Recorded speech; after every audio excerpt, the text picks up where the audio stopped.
folks, we've got one more before lunch. How about that benefactor to humanity? Mr. Griffin is the best. All right, next we're pleased to present you a woman on a mission to inspire and empower millions to live healthier, happier, more prosperous lives.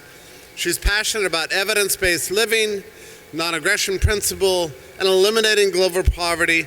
She has an MBA from Harvard Business School and an engineering degree from Georgia Institute of Technology. Please welcome to the stage, Gina Carr.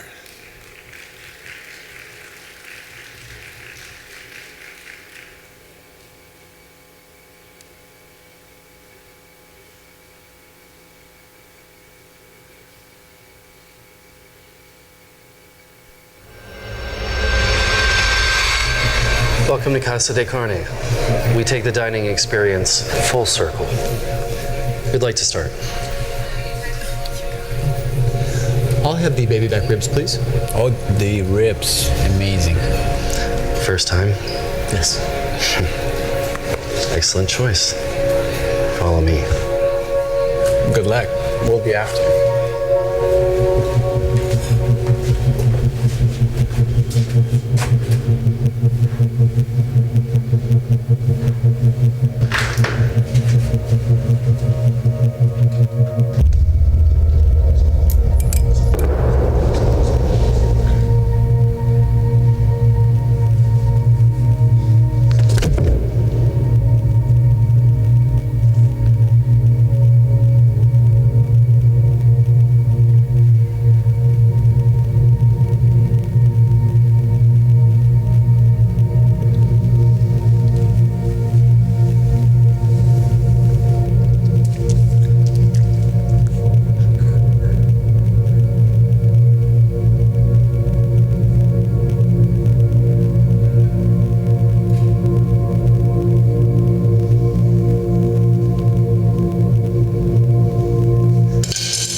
Another one.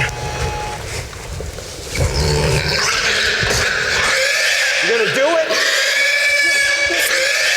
Stop. That was awesome. I've never done a cow before. Just tastes so much fresher. I know, I feel like a caveman. So Eric, what'd you think?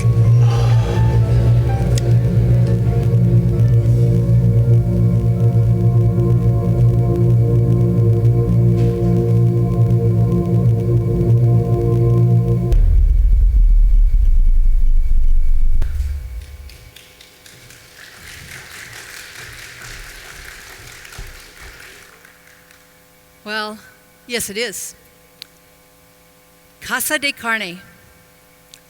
And I think Eric is thinking, wow, I never connected the dots between my desire to have a dish of baby back ribs and the individual, the gentle, peaceful, intelligent creature that would have to die, be slaughtered in a violent death in order for me to have a taste that I desire, baby back ribs.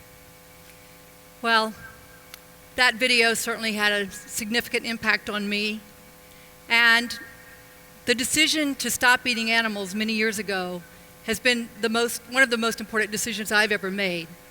What I would like you to consider today is what I would call the end of the NAP. The non-aggression principle we're all familiar with. I don't initiate force or coercion against you.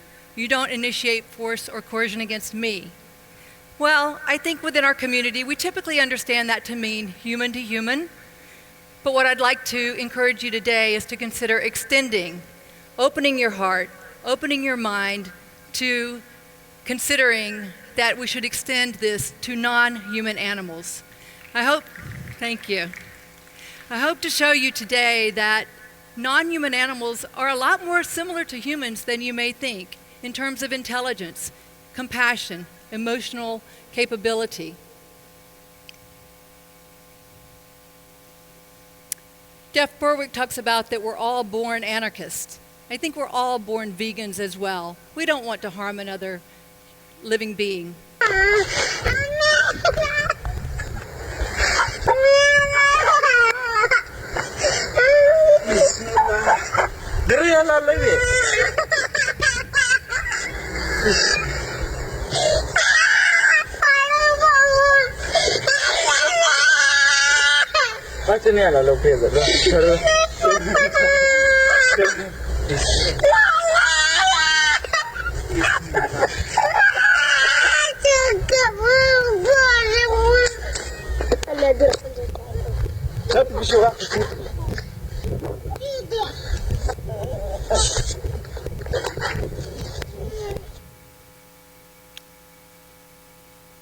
I think that, wasn't that great? Hero Boy. That one's on YouTube also, called Hero Boy Saves Chicken. So I agree with Martin Luther King that our lives do begin to end the day we become silent about things that matter, which is why I speak about this topic, which is difficult. A lot of people don't want to hear about it because their personal choices, what they've grown up with, all those things. But it's been so important for me, and it's so important for you as fellow anarchists. I want you guys to live a long, healthy life, and I truly believe, based on the research I've done, and I'm going to share some of that with you, that you will live a much longer, happier life and help the world become more free by switching to a plant-based diet. It was at the very first Anarchapulco 5 years ago. I've been to all 5. Has anyone else been to all 5 that's in this room? Okay. Well, then I began to really think about how this non-aggression principle applies in so many ways in my life. And I began to think, well, I'm no better than the mafia boss who's sitting back at home drinking a glass of wine while I'm paying my henchmen to go out and kill this pig, this cow, these chickens, this fish that I get at the restaurant or at my grocer's. What difference is it? I wouldn't do those things myself. Why am I paying someone to do that for me?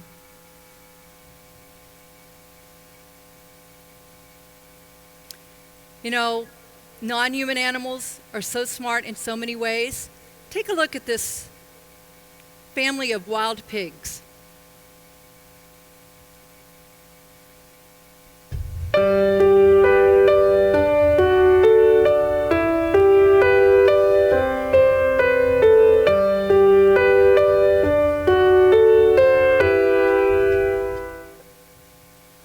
Think about what level of intelligence and compassion a family of wild pigs comes across a fish lying on the ground. How much compassion and intelligence did it take for them to know, let's work as a group, put it back in the water where it belongs? It's amazing. And other animals are probably smarter than you would think. Take a look at this fish. Swimming with a tool belt? Hi everybody, Tim Minton at Buzz 60. Nah, it's just a fish. The first one ever seen on video using a tool, according to University of California researcher Giacomo Bernardi. He got these pictures of a tusk fish near the Pacific island of Palau. The fish digs a clam out of the sand and carries it looking for a rock to use as a tool. The clam then gets smacked against the rock until it opens up. Not since Charlie the tuna 3 decades ago has the public seen such underwater intelligence. Now, wait till Starkid sees this. For sure, there have been seemingly smart fish taught since to go through hoops. There you go. There, nice job. But this tooled up tusk fish has no human teachers. Hey, who says SpongeBob SquarePants isn't educational TV? Hey, Patrick, what am I now? Stupid. Buzz 60, now you know, pass it on.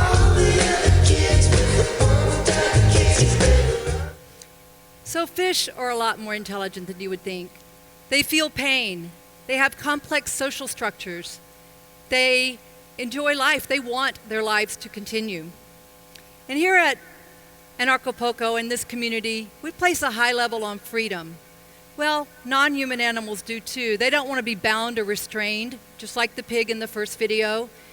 Cows. There are many instances where cows have escaped on their way to the slaughterhouse or from the factory farms. Look at this one. Cow escapes on way to slaughterhouse, smashes through a metal fence, breaks the arm of the man trying to catch her, and then swims to safety on an island in the lake. And I understand that anyone tried to come near her, she made sure they weren't successful until they tranquilized her. But see, when we think of a cow as an individual, and when people see, oh, that cow escaped, good, that's great, but they're eating a steak, they're ordering a steak as they're posting on Facebook about, oh, I hope that cow is successful at escaping. Because we don't see these non-human animals that we're eating as individuals. They are individuals. And there's a global holocaust going on every day, every hour. In a single year, 150 billion sentient, intelligent, emotionally complex individuals are slaughtered for our taste buds and our entertainment. And it is a choice. Today, you can have a perfectly delicious, nutritious, healthy meal without imposing violence against another living creature. I'd like you to hear from Colleen Patrick Goudreau about this issue of personal choice. I get that a lot, but it's my personal choice. I grew up a hunter. I went hunting with my dad. Fortunately, I never killed anything, but I did go hunting with my dad. It was important to him, so I did it. The problem with the justification, eating meat is my personal choice, is that it presumes there's no victim and that my personal preferences, my taste buds take precedence over anything or anyone else. And yet as a society, we have decided that certain behaviors are wrong when they cause injury or harm to another. Your right to throw your fist ends at my nose. Think about what abusive parents say when they're accused of child abuse. They protest that they can do whatever they want in their own home, that it's nobody else's business. And yet child abuse today is illegal and punishable.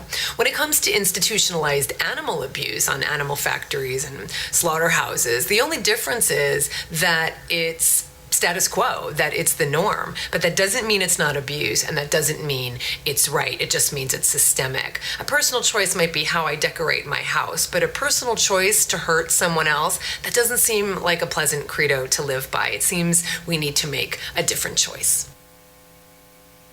That's Colleen Patrick Goudreau, an animal activist that I've learned so much from. You can find her at joyfulvegan.com. But one life matters, especially to the one whose life it is.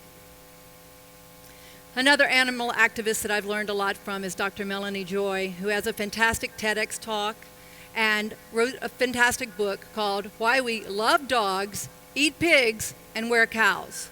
It's amazing the way she lays it out, how these creatures with similar intelligence and emotional capabilities, we love one, but we eat the other. Why is that? Well, go with me on a little thought experiment. If you've been invited over to a friend's house for dinner, and she serves this dish that everyone's enjoying, and it just tastes amazing, it smells great. And finally you say, hey, what's in this? It's so good. And she says, well, the secret is in the meat. I start with 3 pounds of well-seasoned golden retriever. How would you feel? Chances are, most of us in this audience would be revolted and disgusted and think, oh my gosh, how can I get this out of my system as quickly as possible, right? But the meat didn't change. It's your perception of the meat that changed. In many parts of the world, they eat dogs regularly. Over 20 million dogs are said to be eaten every year, mainly in China, other parts of Asia. It's very, very popular. So what Dr. Melanie Joy lays out is that most of our food decisions, we think, oh, it's my choice, but it's really based on what you've learned is taste, habit, convenience, and culture. Culture was at the top there. It didn't show up, but culture. What our culture is. Some cultures, people are killed for killing a cow.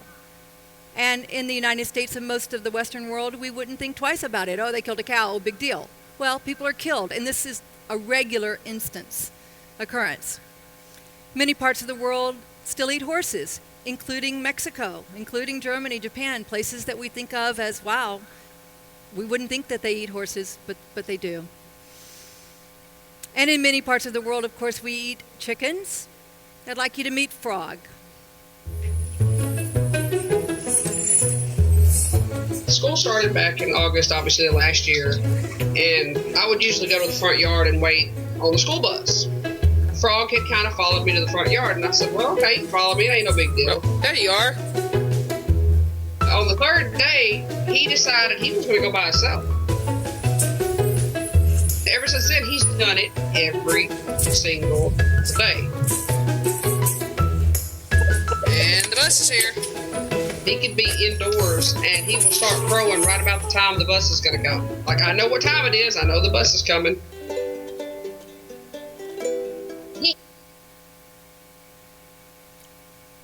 Obviously, this chicken and this girl and her whole family have formed a very strong emotional bond with this chicken named Frog. So just because you and I haven't formed a bond with a chicken and made a chicken a pet, just like our dogs or cats, doesn't mean it can't be done.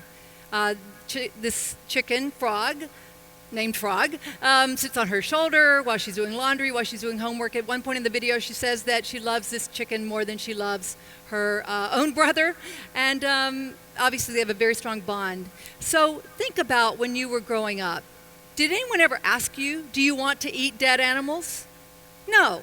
By the time you were old enough to understand what dead animals were, you were eating them at the barbecue, and your parents were giving you the hamburger and the chicken and whatever. For most of us, that's the case.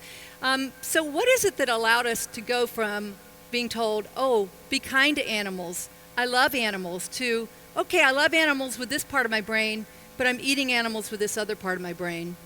And there's something going on in the brain that Melanie Joy has described as carnism. Most people understand that veganism is that I don't eat meat. Well, there's a similar belief going on that for those that do eat animals. It's called carnism, and it's an invisible ideology that conditions us to eat certain animals. It's a dominant ideology. It is so pervasive that we don't even know that it is there. It's much like statism. Probably many of you, until you started listening to Jeff Berwick, didn't think much of statism. But it's certainly an ideology, and it's one that we can choose to reject or to accept. Much like being in the Matrix, you don't even know that you're in the Matrix until you wake up. And a lot of you are very woke in this community. You're very much critical thinkers. You think through these issues. This ideology is violent. You cannot procure meat without violence against another individual. Tolstoy said it well. As long as there are slaughterhouses, there will be battlefields. So let's dig a little bit into carnism. How does it happen? How does it keep working, even though maybe we learn better? Well, it's inconsistent with most of our values of compassion, justice, authenticity, and kindness. But it's hidden from us through different defense mechanisms, such as the fact that 1.2 billion animals are slaughtered every week, but we don't see them generally. Most of us go through our days and our lives without seeing a cow or a pig or a fish or a chicken. They're hidden in these large factory farms, windowless, airless. This is where they are. I'm about to show a video that's violent about how meat is procured. You may, if you're overly sensitive, you may want to close your eyes and plug your ears until you hear my voice again. Piglets are castrated by workers who cut into their skin and rip out their testicles. Next, the workers chop off their tails. Once pigs have reached market weight, they are sent to slaughter. At the slaughterhouse, pigs are knocked in the head with a steel rod, hung upside down, and have their throats slit. Improper stunning condemns many pigs to having their throats slit while they are fully conscious and suffering. Because male chicks don't lay eggs and do not grow quickly enough to be raised profitably for meat, they are killed within hours after hatching. The females have it even worse. Workers use a hot blade or laser to remove part of the chick's beaks. At the slaughter plant, the birds are dumped from their crates, then roughly snapped upside down into moving shackles by their fragile legs. They are then pulled across a blade which slices their throats, causing blood to pour from their necks. Calves on dairy farms are dragged away from their mothers and violently killed. The majority of today's dairy cows are confined on factory farms. Workers subject young cows to painful mutilations and amputations. Unreliable stunning practices at the slaughterhouse condemn many cattle to having their throats cut and their limbs hacked off while still alive and conscious. Massive trawling nets indiscriminately drag hundreds of tons of fish and other animals along the ocean floor. They are then tossed on board where the surviving fish either suffocate or are crushed to death. I know that can be very difficult to watch. That is what happens in standard industry practices, including supposedly humane and bio facilities. A great animal activist, Jerry Urofsky, says, by definition, slavery and slaughter are radically cruel and can never be humane. Carnism is also existing because of the myths of carnism, the justifications that we give it, because we think eating animals is normal, natural, and necessary. We've heard this before, right? Slavery, normal, natural, and necessary. Male dominance, heterosexual superiority. And why do we go about our days thinking that this is so normal? Well, all the institutions around us are set up to perpetuate this myth that it's normal, natural, and necessary. The media takes a tremendous amount of money from Big Farm and Big Pharma. Oh, eat this hamburger at McDonald's, drink this, have this Dannon yogurt. Oh, by the way, when you get that high blood pressure and you get the cholesterol and the problems that you're going to have, the heart problems, then go to Big Pharma to get the medicines that you're going to need. And of course, they're advertising on the major media. They're not going to blow the whistle on this. Government? Where does government get, their motivation is to get elected and reelected. They get a lot of money from Big Farm and Big Pharma. And the medical community, they don't tell you because they really don't know. Most medical doctors do not take very much, if any, classes in nutrition as they're going through school. They learn the treatment mode of medicine versus the prevention mode of medicine. What's more profitable? People who are going to come back over and over again to get their blood pressure medicines to make sure that everything's okay in terms of being on these medicines that you get on forever. Well, doctors were smoking back in the 60s, right as they're in the exam room with you. They didn't know. Do you know that there were over 7,000 studies over 25 years before the Surgeon General of the United States ever issued the first warning that, hey, these cigarettes may not be very good for you? And I submit to you there's a ton of research out there that says that animal products are also quite bad for human health. And in fact, I believe that in just a few years, we will all be saying, oh my gosh, I had no idea. But you're here, so now you at least have an idea. Necessary. Is eating animals necessary? This is the one that tripped me up for decades, literally. I would love to have been vegan years ago because I'm a big animal lover, always have been. But I thought, oh, I must eat animals to be healthy. That's what I was told, that's what I believed. Well, I started doing research into places like the blue zones. These are areas of the world where people regularly live into triple digits, long, healthy lives. They don't have the lifestyle conditions and diseases that we have in the United States and in much of the Western world. They don't have heart disease and Parkinson's and Alzheimer's and all of these things, cancers that we have. So what they determined after researching and digging into the blue zones is that a significant part of their key to longevity is their diet. They're not vegan, but they're 95% plant-based. They eat a ton of fruits and vegetables, nuts and seeds that we don't eat in typical Western fare. And I didn't, until about 5 years ago, I didn't eat a lot of vegetables. I ate a lot of animal products. I'll be doing a workshop about this at 4:15 this afternoon, going through the different keys to the blue zones. Let's look at Uganda. Uganda, coronary heart disease is almost non-existent. This is the #1 killer of people in the United States and most of the Western world, and has been for long time, over a decade. Do you think they have better health care in Uganda? No, they eat plants. Dr. Kim Williams, past president of the American College of Cardiology, says, there are two kinds of cardiologists, vegans and those who haven't read the data.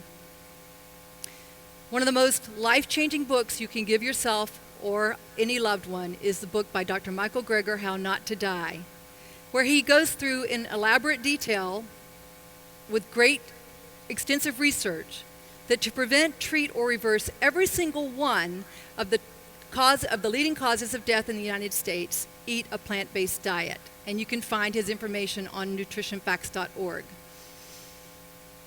What are these 15 leading causes of death? Heart disease, lung disease, brain disease, digestive cancers, infections, diabetes, high blood pressure, liver diseases, blood cancers, kidney disease, breast cancer, suicidal depression, prostate cancer, Parkinson's disease, and iatrogenic causes, which is what happens when things go wrong when you have to go to the doctor because you ate so many animals. Well, I'm sure that most of you can think of a loved one that has already passed on, or that has this now, or even probably some of you might be suffering from some of these. I wish that I had known that these conditions could have been reversed or treated or eliminated by a plant-based diet. I wish I had known that when my father was diagnosed with cancer. He died at the young age of 67. That's me with him, proud papa at his daughter's Harvard graduation. I wish I had known of the connection between eating animals and mental health before my 18-year-old son died of suicidal depression a few years ago. And I wish that I had known for all the decades that I struggled with being so overweight that I was so embarrassed. Any Facebook photos, walking down the airplane aisle and seeing people look at me, and I'm thinking they're hoping the fat girl doesn't sit next to them. There's a lot that goes on, a lot of emotional baggage with being overweight for me. And I know now that I will never have a weight problem again. I will always eat whole plant foods. And I know that this is what the human body needs. Take a look at this statistically, diet and BMI. The only diet that is below the normal weight for BMI is the vegan diet. Not even vegetarian or pescatarian, and certainly not people that eat the standard American type of diet, the carnist diet. Similar correlation with diet and type 2 diabetes. And if you're still wondering if eating animals is necessary, ask this America's best Olympic weightlifter. Ask Serena and Venus Williams, aging tennis stars that are whooping up on 21-year-olds all day long. Ask 6-time Super Bowl champion Tom Brady, who eats mostly a plant-based diet. This is detailed in his book, T12. So for vegans, the question of who's going to build the roads is where do you get your protein? And let me just say that all food has protein. Watermelon has protein. As you can see, broccoli and spinach have protein. And in fact, percentage-wise, pound for pound, spinach has 49% protein. You can see down at the bottom, chicken has 23% protein. So there's plenty of protein in all foods. If you're still thinking, oh my God, I've got to get protein, take a look at this book it's called Proteinaholic by Dr. Garth Davis. And it says how our obsession with meat is killing us and what we can do about it. A doctor that formerly totally believed in the carnist diet and has now totally changed his tune. So if I'm not eating meat and dairy and eggs, what am I eating? Well, I'm eating the healthiest diet on the planet. Why, the foods you love, pizza, pancakes, potatoes, pasta, and more, are the solutions to preventing disease and looking and feeling your best. Who out there doesn't like pizza, pasta, pancakes, those kind of foods? They're delicious.